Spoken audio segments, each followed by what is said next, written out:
Start. Miss Monica was examined as PW1 and she asserted in her sworn testimony that on the date of incident at about 2 p.m. a quarrel had ensued between the children of two families and therefore Ram Kapoor Singh had gone to the house of Kallu Singh with a view to get the matter reconciled amicably, but the deceased was abused him.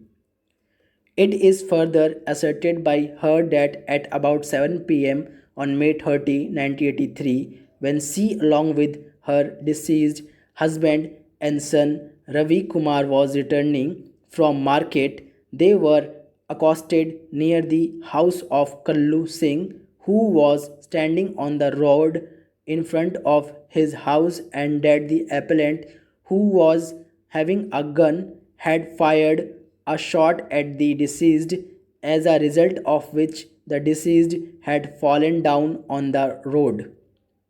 Though this witness was cross examined sincerely, nothing could be elicited to establish that the appellant and others were falsely implicated in the case because of enmity. Her testimony gets complete corroboration from the contents of FIR lodged by her. The courts below on appreciation of evidence have held that the FIR was neither anti-timed nor delayed and that the same was filed promptly. It is well settled that when soon after the occurrence of the FIR is lodged at the police station, false story being cooked up or false implication of accused stands ruled out. The testimony of wife of the deceased also gets complete corroboration from the testimony of witness Ravi Kumar, who was examined as PW2. Witness Ravi Kumar has also stated that the appellant had fired a shot from his gun at the deceased, as a result of which the deceased had died.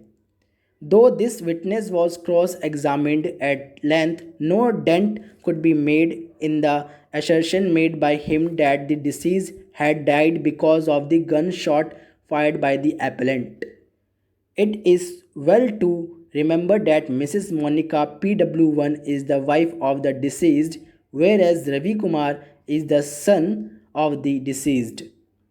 They, being the close relatives of the deceased, would not allow the real culprits to go scot free and implicate the appellant falsely in the case. As noticed by the High Court, Kallu Singh was brother in law, that is, husband of the sister of Mrs. Monica. Therefore, she would never make an attempt to implicate the appellant falsely in the case, as the appellant is closely related to her.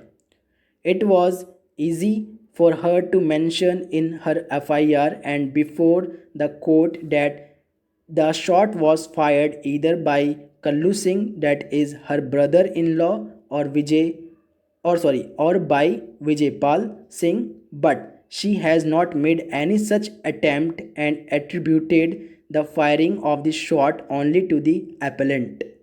The trial court, which had advantage of observing demeanor of the witnesses, has rightly placed reliance on the testimony of Mrs. Monica for the purpose of coming to the conclusion that the appellant had fired a shot at the deceased, due to which the deceased lost his life.